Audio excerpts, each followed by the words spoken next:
Merhaba, ben Boldy. Bir sırrı öğrenmek ister misin? Gel sana gölgelerde kalmış bir kadının çok az bilinen susturulmuş hikayesini anlatayım. Tanrı'ya karşı gelmiş ilk insan bir kadındı. Cennetten kovuldu, kayıtlardan silindi. Peki Lilith kimdi? Bu hayır diyen bir kadının susturulmuş hikayesi ve belki de hiç bitmeyen bir savaşın hikayesi. Seninle ya da sensiz, kadınlarla erkekler arasındaki savaş. Lilith. Adem'le aynı anda aynı topraktan yaratıldı, kaburgadan değil, çamurun içinden, aynı nefesle. Yani o, baştan beri eşit olduğunu biliyordu. Bir eksiklik yoktu onda, bir fazlalık da yoktu. Sadece eşitlik vardı. Cennetin sabahlarında beraber yürüdüler. Aynı meyveleri tattılar. Aynı rüzgar saçlarını savurdu. Ama sonra Adem, Lilith'ten bir şey beklemeye başladı. Yumuşak bir boyun, aşağı bakan gözler, sakin bir kabul. Lilith başını çevirdi. O sadece eşit olmak istiyordu. Yan yana, üstte ya da altta değil. Ama bu fikir Adem'in huzurunu bozdu. Tanrı'nın sessizliğini böldü. Çünkü o dönemde insan için günah ve henüz kadın tanımlanmamıştı. Ve insan için itaatsizlik ilkti. Sonra ikinci bir hikaye anlatılmaya başlandı. Bu kez kadın, erkeğin kaburgasından yaratılıyordu. Daha sonra daha küçük, daha edilgen ve altta. İki yaratılış anlatısı, biri eşitlik, diğeri hiyerarşi, biri omuz omuza, diğeri gölgesinde. Lilith ilk hikayedeydi ve bu yüzden silinmeliydi. Bir gece Adem ona, "Boyun eğ" dedi. Lilith sustu ama bakışları susmadı. Sonra belki de insanlık tarihinin ilk devrimi gerçekleşti. Lilith gözlerini onun gözlerine dikti. "Hayır," dedi. Sarsıcıydı. Çünkü cennette hiçbir şeyin adı henüz itiraz değildi. Lilith o kelimeyi söylediğinde, toprak çatladı mı? Yoksa sadece Adem'in egosu mu kırıldı? Tanrı bu sesi duymadı mı? Yoksa duymak istemedi mi? Ve işte o an, Lilith'in ismi kayıtlardan silinmeye başladı. Hikayeden çıkarıldı. Tarihten değil, anlatıdan. Ama Lilith susmadı. Tanrı'nın gizli ismini söyledi ve cenneti kendi seçimiyle terk etti. Bir kadın, ödül diye sunulan şeyi reddetmişti. Cenneti terk eden bir kadın, kahraman mı olur yoksa iblis mi? Lilith yeryüzüne indi. Ayakları toprağa bastı ve içinden yükselen bir ses duydu. "Hayır, ben silinmeyeceğim." Ama o günden sonra Lilith'in sesi kısıldı. Gözleri karanlığa çevrildi ve ona yeni bir kimlik verildi. Günah. Ama Lilith'in hikayesi sadece isyanla başlamadı. Devamında ondan alınan annelik vardı. Yeryüzüne indiğinde toprak sıcak, gökyüzü suskundu. Samael'den olduğu söylenir, Lilith ilk çocuğunu orada doğurdu. Kimsesizdi, yalnızdı. Ama annelik yalnızlık tanımaz sanmıştı. Her gün yeni çocuklar doğdu. Yüzlerce, binlerce, rüzgarda sallanan otlar gibi çoğaldılar. Ve sonra çocuklar birer birer kayboldular. Ve o günden sonra yeni bir hikaye, insanlar arasında fısıltıyla yayıldı. Lilith bebek katiliydi. Belki de asıl gerçek, bir lanet ve anneliğin yasaklanmasıydı. Bir annenin öfkesi sessizliğe sığmıyordu. Bir efsane daha yayıldı. Yeni doğan bebeklerin yanında uyuyormuş. Gece gelen bir gölge, bebekleri boğuyormuş. Oysa Lilith sadece çocuklarını geri istiyordu. O kendince hala bir anneydi. Bir gün sordular, "Neden çocukları boğuyorsun?" O cevap vermedi. Sadece toprağa eğildi ve kollarıyla hayali bir bebeği sardı. "Ben onları göğsümde tutmaya çalıştım," dedi fısıltıyla. "Onları alan ben değildim ama suçlayan hep siz oldunuz. Bir kadının anneliği elinden alınırsa o hala bir melek olabilir mi?" Lilith'in gözlerinden yaş değil, karanlık aktı. Çünkü o artık ağlayamıyordu. Ve belki de bu yüzden yüzyıllardır hem korku hem merakla anılıyor. O ne bir azize, ne sadece bir iblis. O, anneliği çalınmış bir varlığın, sesi susturulmuş bir kadının yankısıydı. Lilith ölmedi. Kimse onu öldüremezdi. Çünkü onun bedeni topraktan olduğu kadar itirazdan da yapılmıştır. Ve itiraz ölmez. Zaman geçti. İnsanlar unutmak istediler. Çünkü korktular. Oysa Lilith sadece yer değiştirdi. Bir hayalete dönüşmedi. Bir hikayeye değil. O bir fısıltıya dönüştü. Bir korkuya, bir söylentiye, bir rüyaya. Gece kadınlar uyumadan önce kapılarını 2 kez kontrol etmeye başladı. Çocuklar ağladığında anneler usulca Lilith gelmesin diye dua etti. Ama o gelmiyordu. Çünkü o zaten oradaydı. Gölgelerden, sessizce izliyordu. Ve sonra yüzünü göstermeye başladı. Perdelerin arasında değil, sinemanın ışığında. 1946'da bir kadın perdeye çıktı. Gilda, omzundan kayan saç, kırmızı ruj, bir sigara tutuşturma anı ve tüm salon sustu. Erkekler aşık oldu ama aynı anda korktu. Çünkü Gilda sadece güzel değildi, tehlikeliydi. Çünkü kendi istediği şekilde güzeldi. Sonra Marilyn geldi. Bir rüzgar esti, beyaz elbisesi havalandı. Kalabalık alkışladı. Sonra Sharon Stone, sadece bir bacak hareketi. Şomen dünya değişti. Hepsine farklı adlar taktılar. Dünya değişti. Hepsine farklı adlar taktılar. Şeytanın kızı, yoldan çıkaran, tehlikeli kadın. Ama bir isim söylenmedi. Lilith, unutmak istiyor fırlardı. Ama her kadında, her ekranda, her sahnede bir parça Lilith vardı. O artık şekil değiştirmişti. Gilda'nın saçında, Monroe'nun bakışında, Stone'un sessiz gücünde yaşıyordu ve hep oradaydı. Gözlerini kaçıran bakışların arkasında, sahnede alkışlanan ama evde yalnız bırakılan kadınların gülümsemesinde. Çünkü kadın cazibesini seçerse, kendisi olmak isterse birdenbire şüpheli olurdu. Ve işte tam böyle anlarda Lilith geri dönüyordu. Ama bu kez isim verilmeden. Bu kez fısıltı olarak değil, sessiz bir güç olarak. Tarih boyunca başka kadınlar da güçleri, merakları ya da soruları yüzünden cezalandırıldı. Onlardan biri de Pandora'ydı. Ona dünyanın tüm güzellikleri verilmişti. Tanrılar onu armağan olarak göndermişti. Ama içlerine sinmeyen bir şey vardı. Kadın çok güzeldi ve fazla akıllıydı. Bu yüzden elinde bir kutu taşıyordu. Bir sır, bir sınav, bir tuzak. Kutunun içi kapalıydı ama dışı çekiciydi ve Pandora'ya yalnızca bir cümle söylenmişti. Açma. Hepsi bu. Açma. Ama ya merak, ya bilme arzusu, ya neden sorusunun sesi. Pandora kutuya baktı. İçindeki neydi? Felaket mi? Bilgi mi? Arzu mu?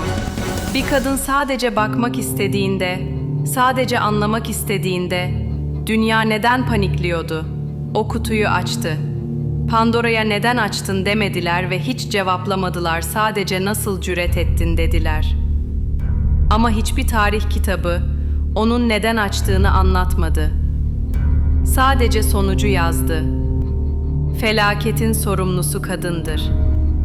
Oysa o kutunun adı belki de özgür iradeydi. O kutu bir kadının zihnini, seçme hakkını, sorgulama cesaretini temsil ediyordu. Ve merak, erkek için keşif sayılırken kadın için neden suçtu? Lilith'in hayırı neyse, Pandora'nın neden iyi oydu? O kutu, dünyanın tüm felaketlerini değil, kadının aklından korkunun öyküsünü taşıyordu. Ve Pandora, sadece bilmek istediği için cezalandırılan kadındı. Ve sonra, Medusa, sesi olmayan bir kadının bakışla konuşmaya mecbur bırakıldığı hikaye. O bir rahibeydi. Athena'nın tapınağında sessizliğe, saflığa, kutsallığa adanmıştı. Gözleri yere bakar, sözleri dua olurdu. Ama bir gün denizler tanrısı Poseidon geldi ve kutsal olanı kirletti. Tapınağı, bedeni, sessizliği. Ona kutsal demişlerdi. Ama kurban olunca artık kutsal değildi. Athena, tapınağını kirlettiği için öfkelenmişti. Ama öfkesini erkeğe değil, kadına yöneltti. Cezayı Medusa aldı ve Medusa'nın bedeni yeniden şekillendirildi. Saçları yılanlara dönüştü. Gözleri lanetlendi. Artık ona bakan taşa dönüşüyordu. Onun bakışı bir tehdit olarak anlatıldı. Bir kadın sadece güzel olduğu için cezalandırılmıştı ve üstelik bu güzelliği kendisi seçmemişti bile. O bir kadındı, güzeldi ve susturulmuştu. Bu üçü birleştiğinde mitoloji ona canavar dedi. Ama yüzyıllar sonra kadınlar onun gözlerine bakmaya cesaret etti ve o bakışı başka bir şey olarak gördüler. Savunma. Feminist hareketler Medusa'yı sahiplendi. Onun taş eden bakışını kendi sınırlarını koruyan bir bakış olarak okudular. Bana dokunmayın bakışı. Çünkü bazı kadınlar artık konuşmuyordu. Bakıyordu. Ve o bakış susmak değil, hayatta kalmaktı. Lilith'in hayrı, Pandora'nın nedeni, Medusa'da bir bakışa dönüştü. Ve o bakış sadece erkekleri değil, kurulmuş düzeni de donduruyordu. Lilith, Pandora, Medusa. Onlar gölgede kaldı sanıldı. Ama gölge sadece ışığın reddettiği bir alandır. Ve ışık değiştiğinde gölgeler aydınlanır. Yasak kadınlar. Bu kez mitolojide değil, sinemada, müzikte, popüler kültürde. Yeni isimlerle ama aynı güvensizlikle karşılanan bir enerjiyle. Bu kısım günümüze bir köprü olduğu için tekrarlamak istiyorum. 1946'da bir kadın perdeye çıktı. Gilda. Omzundan kayan bir saç teliyle erkek egemen sinema dilini böldü. Sadece bir omuzdu.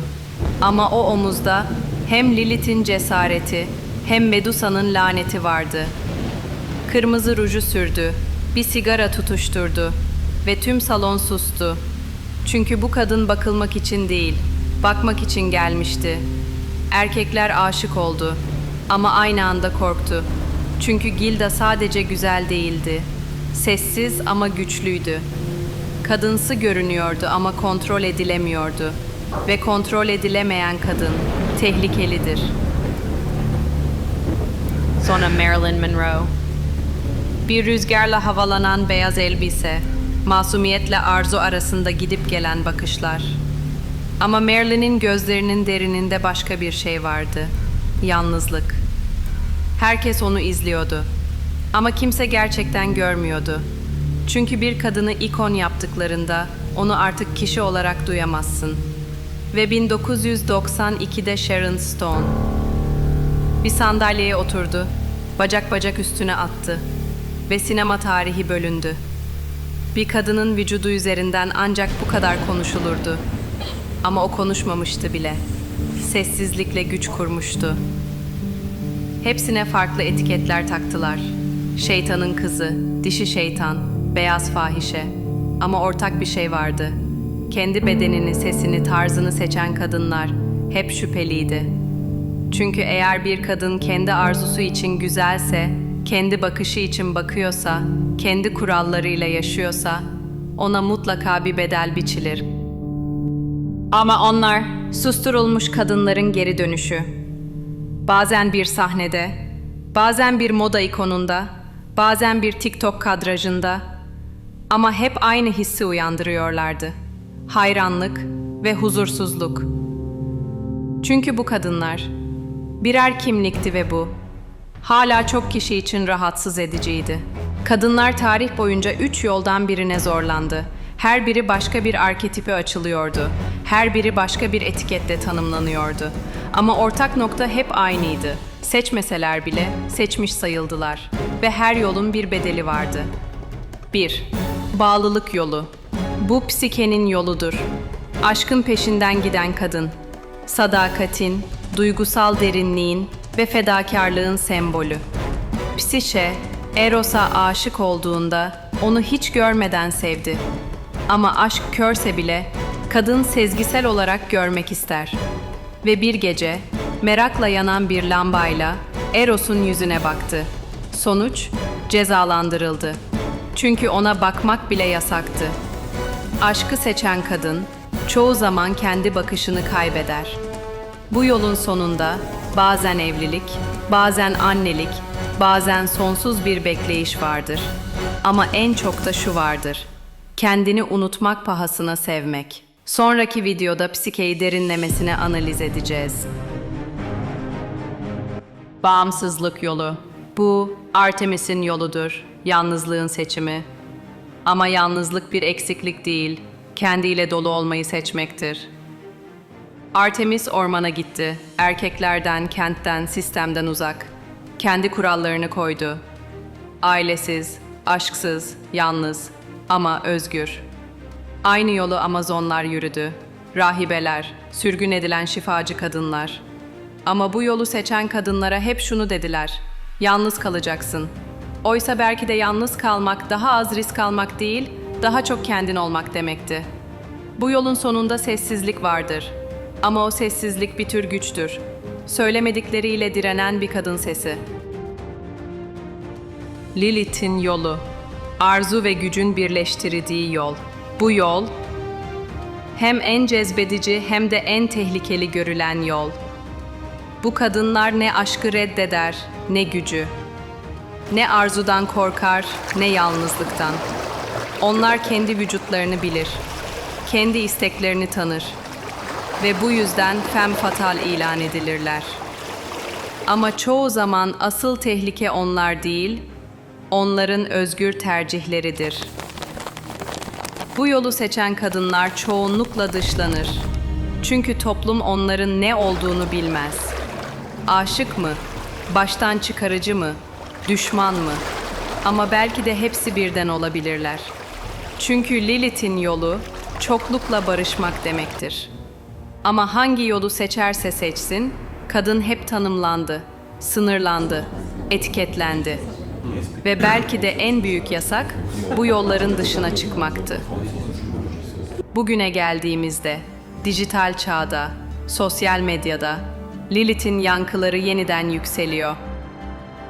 Bugün hala bir kadın çok güldüğünde hafif deniyor. Kırmızı giydiğinde iddialı, güçlü olduğunda yalnız kalacak diyorlar. Yüzyıllar geçti ama bazı cümleler hiç değişmedi. Kadın dediğin diye başlayan kalıplar hala dillerde. Ama artık dünya değişti ve o kalıpların çatladığı yer ekranlar oldu. TikTok'ta, Instagram'da, YouTube'da yeni kadın figürleri yükseliyor. Yeni etiketler var. Dark Feminine, Silent Power, High Value Woman. Peki bunlar sadece birer trend mi? Yoksa bastırılmış arketiplerin dijital çağdaki yankısı mı? Lilith artık sadece mitolojik bir isim değil. O bir hashtag, bir caption, bir stil, bir duruş. Kadınlar artık sadece güzel olmuyor. Gücün farklı hallerini de gösteriyorlar. Gülümsemeyle gelen tehdit, sessizlikle kurulan otorite, geri çekilerek elde edilen etki. Ama hala aynı sorular soruluyor. Çok mu güçlü? Çok mu seksi? Çok mu kendinden emin? Ve ardından gelen o cümle, onun. Çünkü hala kadınlık bir performans, güç ise bir risk gibi görülüyor. Ama bu sefer fark şu: kadınlar bu etiketleri artık sadece tüketmiyor, yeniden yazıyorlar. Kimi sessizliğiyle, kimi öfkesiyle, kimi gülüşüyle. Ve bazıları Lilith'in başını kaldırdığı o ilk anda olduğu gibi bir aynaya bakıp aynı kelimeyi fısıldıyor: hayır. Ama bu hayır bir red değil artık. Bir yön çizimi, bir özgürlük ilanı. Çünkü Lilith hala aramızda. Bazen bir influencer'ın yüzünde, bazen sokakta yürüyen bir kadının adımlarında, bazen de senin aynadaki bakışında. dün seçerse. Kendini, bedenini, sesini, arzularını. Neden hala rahatsız edici oluyor? Neden bir kadının eveti değil, hep hayırı sorgulanıyor? Belki de bu sadece Lilith'in hikayesi değil. Belki de bu tüm yasak kadınların ortak hikayesi. Ve belki de hala bitmeyen bir savaşın içinde yaşıyoruz. Sadece kadınlar ve erkekler arasında değil, kadının içindeki farklı kadınlar arasında da. Uysalla asi arasında, aşık olanla arzu edilen arasında, görülmek isteyenle görülmekten korkan arasında. Bazı kadınlar aşkı seçti ama aşkın sembolü olan yüzük, gerçekten sonsuz sevginin mi? Yoksa görünmeyen bir zincirin mi işaretiydi? Ve Pisişe, aşk uğruna her şeyi göze aldı ama sonunda ne buldu? Bir ödül mü? Yoksa kendi gölgesini mi? Bunların hepsi başka bir anlatının konusu. Çünkü bu sadece bir hikaye değil, bir yolculuk. Lilith'le başladı. Ama devamı var. Psike'nin ve yüzüğün gizli anlamı. Afrodit'in doğumundaki dinginlik ve fırtına. Ve kadınla erkeğin birbirine dokunmadan birbirine ait olup olamayacağı sorusu. Bu video serisi devam edecek. Çünkü bu sorular henüz tam cevaplanmadı. Ve belki de bazı sorular cevaplanmak için değil, yeniden sorulmak için vardır.